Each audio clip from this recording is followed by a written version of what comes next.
Bismillahirrohmanirrohim. Selamat malam. Baik, kita pada hari ini pertemuan pertama setelah jadwal UTS ya. Oke, masalah gizi pada usia dewasa dan lansia ya. Silahkan Kak Rizka untuk membaca materi di pendahuluan ini. Baik, terima kasih Bu Marina. Masalah gizi dewasa dan lansia dengan pendahuluan satu, adanya perubahan pola konsumsi dari makanan tradisional menuju makanan tinggi energi, gula, lemak, dan produk ultra proses, sehingga terjadi double burden of malnutrition, yaitu koeksistensi underweight, overweight, dan defisiensi mikronutrien dalam satu populasi maupun rumah tangga. Hal ini berkontribusi pada peningkatan prevalensi penyakit tidak menular seperti DM, hipertensi, dan penyakit kardiovaskular. Ya, dari sini ya kita udah ketahui bahwasanya determinan masalah gizi pada orang dewasa itu antara lain pola makan yang tidak seimbang, kemudian aktivitas fisik yang rendah, stres dan faktor psikologis dan sosial ekonomi. Nanti kita akan telaah masing-masing determinan ini ya. Oke. Silakan Kak Rizka. Untuk kategori dewasa yaitu kelompok usia 19 sampai 59 tahun dengan kebutuhan gizi yang dipengaruhi aktivitas, pekerjaan, dan status kesehatan. Fokus utama adalah menjaga komposisi tubuh sehat, produktivitas optimal, dan pencegahan PMT atau penyakit tidak menular. Ya. Oke, nah ini pertama ya, masalah gizi pada orang dewasa itu yaitu underweight ya kan. Underweight itu kan berat badan yang rendah di bawah standar ya kan. Kalau diukur dari IMT ya, yang mana IMT itu kan rumusnya berat badan per tinggi badan kuadrat. Nah, underweight itu penyebabnya antara lain karena intake energi yang kurang. Jadi karena pada usia dewasa itu kan produktivitasnya tinggi ya, aktivitasnya banyak, tetapi kadang misalnya untuk makan aja tidak sempat, atau kebutuhan energi di dalam asupan makanan sehari-harinya tidak terpenuhi, sehingga intake energi menjadi berkurang, tidak ada keseimbangan antara asupan dan pengeluaran secara kalori. Kemudian timbulnya masalah pencernaan, kebanyakan pada usia produktif itu mengalami masalah lambung ya, ada gastritis, GERD karena mereka banyak pekerjaan sehingga melupakan jam-jam makan. Kemudian karena kesibukan, stres, pekerjaan ya, sehingga dapat meningkatkan asam lambungnya. Nah, stres berat dan depresi itu pun juga bisa menyebabkan asupan makanan yang berkurang. Walaupun ada juga seseorang dengan stres berat atau depresi itu maka nafsu makannya menjadi meningkat, tetapi yang paling banyak itu malah orang dewasa itu tidak mau makan apabila mengalami stres berat dan depresi. Dan ada juga yang mereka mengalami penyakit kronis, infeksi, sehingga mempengaruhi pola asupan makannya. Nah, apa dampaknya apabila orang dewasa itu mengalami underweight? Antara lain imunitasnya menjadi rendah sehingga mudah terserang penyakit. Kemudian mudah lelah sehingga apabila melakukan pekerjaan dia akan cepat tidak menyelesaikan pekerjaannya. Kemudian gangguan fertilitas. Banyak pasangan-pasangan muda itu karena mereka banyak bekerja, asupan makannya kurang, berat badannya tidak sesuai, maka terjadi gangguan fertilitas. Dan otomatis hal tersebut akan menyebabkan terjadinya menurunnya kapasitas kerja dan yang pasti kualitas hidup. Ya, silakan lanjutkan Kak Rizka. Yang kedua adalah overweight dan obesitas, di mana ini umumnya meningkat seiring perubahan gaya hidup urban seperti kurang gerak, pola makan tinggi kalori, dan pekerjaan sedentari. Penyebabnya meliputi ketidakseimbangan energi, faktor genetik, perilaku makan, dan tidur tidak teratur. Komplikasi DM tipe 2, hipertensi, penyakit jantung, fatty liver, dan gangguan muskuloskeletal. Ultraproses meningkatkan resiko PMT. Contoh utamanya diabetes mellitus, hipertensi, dan dislipidemia. Memerlukan pengendalian diet, aktivitas fisik, dan pengawasan medis jangka panjang. Nah, selanjutnya yang akan kita diskusikan yaitu tentang determinan masalah gizi pada usia lansia ya. Jadi pada usia lansia ini yang kita ketahui ada beberapa faktor, antara lain penurunan fungsi secara fisiologis. Jadi pada orang usia lanjut itu pastinya fungsi fisiologisnya mengalami penurunan, sehingga fungsi-fungsi organ mempunyai kemampuan yang berkurang, sehingga massa otot pun juga mengalami pengurangan yang disebut sarkopenia. Kemudian terhadap makanan sensitivitasnya juga berkurang, dan ada gangguan di rongga mulut, mungkin karena memang jumlah giginya berkurang, masalah gusi, kemudian otot mengunyahnya juga mengalami proses penurunan kekuatan, sehingga terjadi gangguan menelan. Akibatnya asupan makanannya pun berkurang. Kemudian masalah selanjutnya adanya penyakit penyerta, misalnya diabetes mellitus, hipertensi, penyakit jantung, dan gangguan pencernaan. Itu yang paling sering terjadi pada usia lanjut. Nah, hal-hal tersebut itu dapat berdampak pada kebutuhan nutrisi.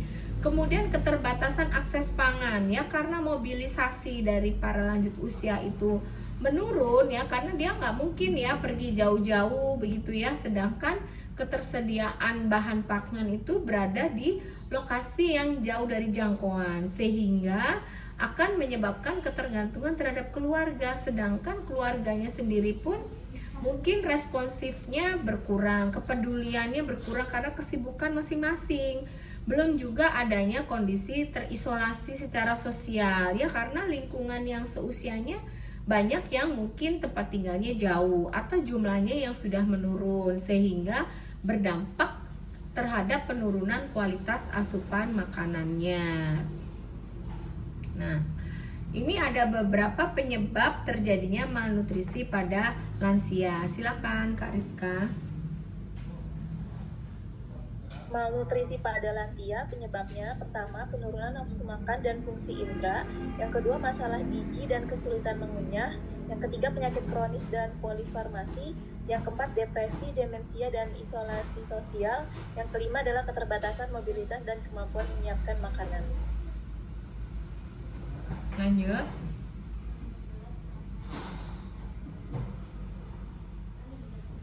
Ya, silakan dilanjutkan mengenai dampak.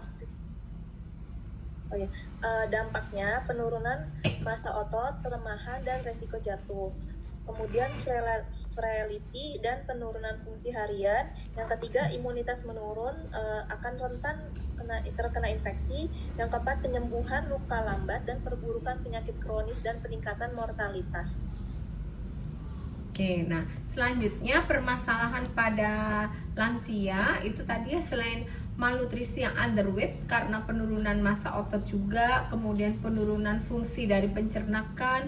Nah, muncullah overweight atau obesitas. Jadi memang pada lansia itu masalahnya ada dua. Kalau enggak dia terlalu kurus karena kehilangan massa ototnya, atau mungkin kehilangan massa lemaknya juga, tetapi ada yang mengalami overweight dan obesitas. Jadi penumpukan lemak di lokasi-lokasi tertentu di dalam tubuhnya.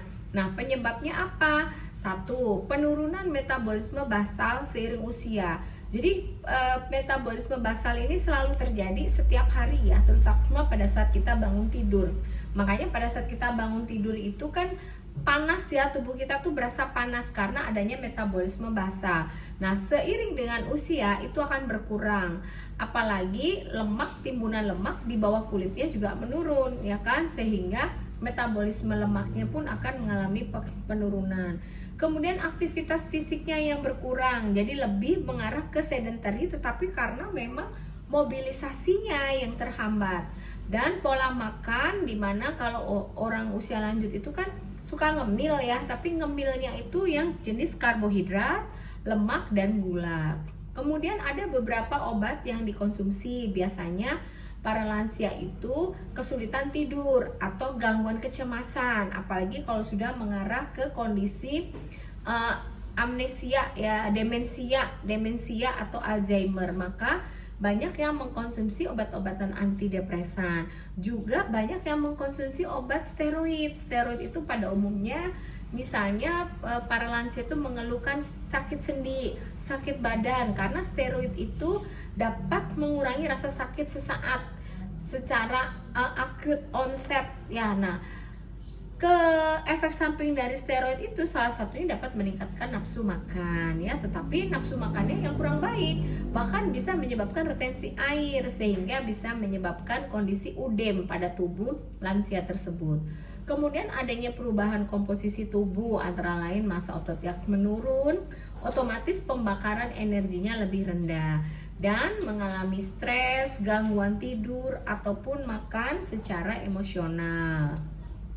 Nah, dampaknya akibatnya para lansia itu bisa menderita resiko penyakit kardiovaskuler, hipertensi, dan diabetes tipe 2. Juga karena sering mengalami nyeri sendi, maka sering mengalami osteoartritis karena masalah pengapuran, kemudian pengeroposan tulang akibat adanya beban berat yang berlebih, sehingga bisa terjadinya osteoartritis atau nyeri sendi juga, terutama di lutut yang disebut osteoartritis lutut. Kemudian terjadinya sleep apnea karena dia kegemukan, maka lidahnya itu karena lidahnya membesar, dia bisa terdorong ke belakang dan menutup saluran nafas sehingga bisa terjadi gangguan pernafasan dan penurunan mobilitas ataupun fungsi fisik ya, karena kan lanjut usia pasti pergerakan atau aktivitasnya berkurang. Oleh karena itu kalori yang dikeluarkan pasti tidak seimbang dengan asupan makanannya dan meningkatkan resiko frailty ya kan, akibat kegemukan yang disebut tipe obesitas frail. Karena kegemukan sehingga terjadi gangguan keseimbangan. Oleh karena itu pada umumnya ya, kalau orang lansia yang gemuk itu kan jalannya pelan-pelan ya kan, terus dia dengan weight base, jadi langkahnya itu dia melebar ya, itu sebenarnya untuk menjaga kondisi keseimbangannya karena memang resiko jatuhnya lebih besar. Dan yang pastinya kualitas hidupnya akan menurun serta resiko hospitalisasinya meningkat. Jadi untuk dirawat di rumah sakit itu akan meningkat. Oke. Nah, untuk pendekatan gizi pada usia dewasa itu ada beberapa yang harus kita perhatikan. Antara lain fokus pada diet yang seimbang. Kan kita waktu itu sudah pernah ya mendiskusikan tentang pola diet gizi seimbang. Kemudian bagaimana cara mengatur porsi, yang pasti dalam 4 piring itu dibagi 4 ya, atau dibagi setengah dan seperempat dan seperempat. Jadi karbohidrat, kemudian lemak, kemudian protein dan vitamin ataupun mineral. Kemudian dengan meningkatkan aktivitas fisik dan manajemen stres. Jadi untuk para usia dewasa, lansia itu harus diberikan aktivitas fisik sesuai dengan usianya. Kemudian dia membutuhkan teman untuk berinteraksi sosial untuk mengurangi stresnya. Kemudian harus menggunakan intervensi berbasis bukti. Jadi harus kita sering membuka konseling ya. Kita kan sebagai ahli gizi itu masih sangat jarang membuka konseling gizi ya. Padahal itu sangat dibutuhkan sebenarnya, tidak hanya untuk para usia dewasa dan lansia kan, dari usia kehamilan, usia menyusui, usia neonatus, balita, usia anak, remaja, dewasa dan lansia. Kemudian selalu melakukan pemantauan berat badan. Sekarang itu sudah teredukasi ya bagaimana cara memantau berat badan di dalam rumah ataupun di layanan kesehatan, dan bagaimana cara mengatur supaya berat badan itu dalam kondisi stabil, dan pastinya memerlukan terapi perilaku untuk memodifikasi perilaku makan. Oke. Nah, ada beberapa pendekatan gizi pada lansia. Kalau tadi usia dewasa, untuk pada lansia itu paling tidak kita harus tetap mengoptimalkan asupan makanan dengan bagaimanapun caranya, selama lansia itu bisa melakukan kegiatan makan. Misalnya dia bisa mengambil makanan, memasukkan makanan ke dalam mulut, kemudian dia bisa merasakan makanan tersebut, bisa mengunyah dengan baik, kemudian bisa menelan tanpa ada kesulitan menelan ya, tidak tersedak dia. Nah, itu harus diperhatikan dari fase-fase makan, dari fase oral, fase laringeal dan fase faringeal, supaya dia tidak terjadi aspirasi, tidak tersedak gitu ya, karena resikonya bisa menyebabkan infeksi juga. Kemudian suplementasi terarah. Nah, sekarang itu kan sudah banyak ya dijual dengan bebas suplementasi yang tidak terarah gitu ya. Nah, itu kita sebagai ahli gizi harus bisa memberikan edukasi bahwasanya suplementasi itu memang diperlukan, tetapi yang tepat dan yang benar dan yang sesuai dengan kondisi ataupun kebutuhan lansia tersebut. Kemudian aktivitas fisik yang terstruktur. Jadi kalau bisa dibuatkan schedule untuk lansia tersebut, apa saja aktivitas yang bisa dilakukan dari bangun tidur hingga tidur kembali. Dan bagaimana caranya supaya lansia itu bisa tidur dengan nyenyak gitu, karena itu salah satu masalah di dalam kehidupannya, yaitu kesulitan tidur. Nah, itu seperti apa pola tidurnya yang bisa menjaga kondisi tubuhnya supaya tidak mengalami gangguan. Kemudian dukungan psikososial dan lingkungan ini yang harus diterapkan, karena support dalam keluarga itu yang penting, orang terdekat. Jangan sampai lansia ini dibiarkan sendiri karena akan menimbulkan gangguan kecemasan. Kemudian secara sosialisasi ya, mereka membutuhkan teman-teman yang seusia. Sekarang tuh sudah banyak komunitas-komunitas yang memfasilitasi kegiatan untuk para lansia. Nah, itu harus banyak-banyak informasi, terutama keluarga dan lingkungan itu juga harus mensupport kepada kondisi lansia tersebut.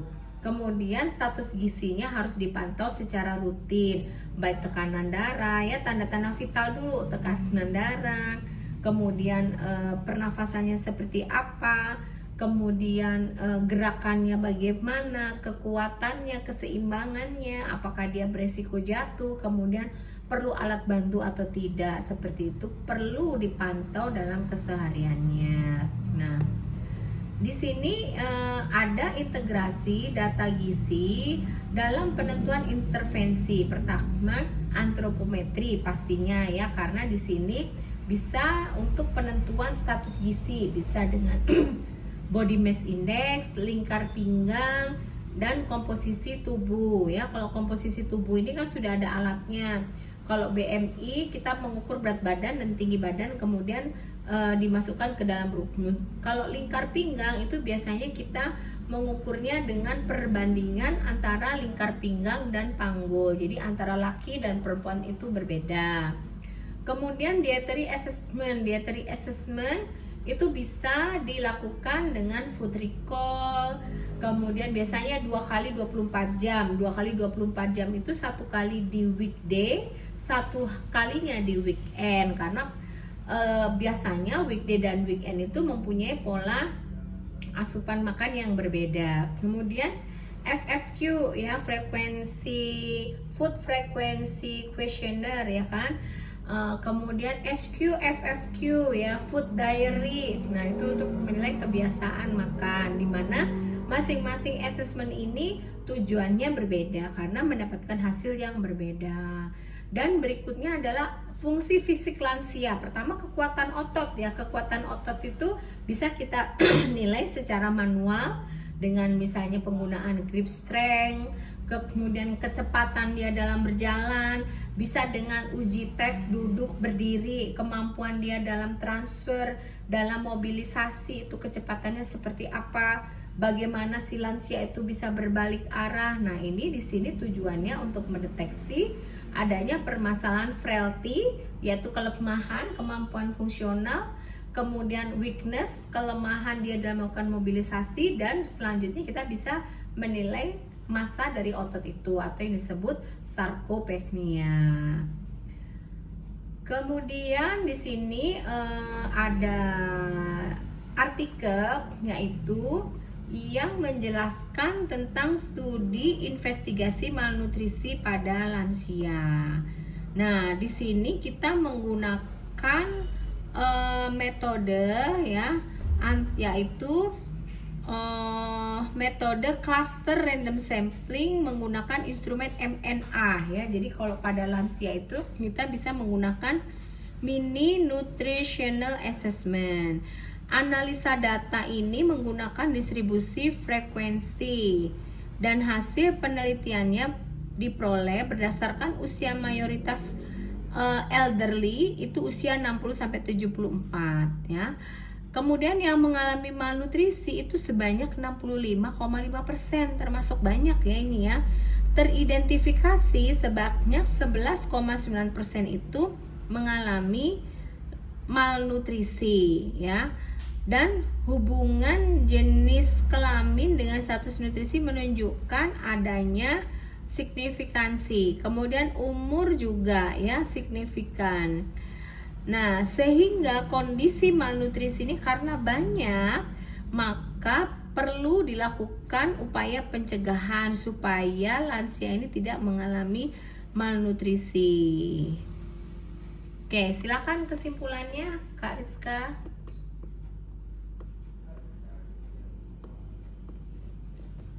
Kesimpulannya, masalah gizi pada dewasa dan lansia dipengaruhi interaksi faktor biologis, perilaku, penyakit, serta lingkungan sosial. Transisi nutrisi memicu meningkatnya beban ganda gizi dan risiko PMT. Intervensi harus berbasis bukti, mempertimbangkan fungsi fisik dan terintegrasi dengan data gizi yang komprehensif, dan tujuan akhir intervensi adalah meningkatkan kualitas kesehatan, kapasitas fungsional, dan kesejahteraan di usia dewasa hingga lanjut usia. Ya, baik ya. Jadi untuk masalah lansia ini terutama ya, kalau untuk usia dewasa itu kan kita pastinya tahu ya. Karena kalau untuk usia produktif atau usia dewasa itu kita bisa memberikan edukasi, ya kan? Nah, edukasi, informasi gitu ya yang menarik buat para usia produktif ini, bagaimana cara mengatur pola makan, bagaimana supaya bisa memantau berat badannya gitu ya.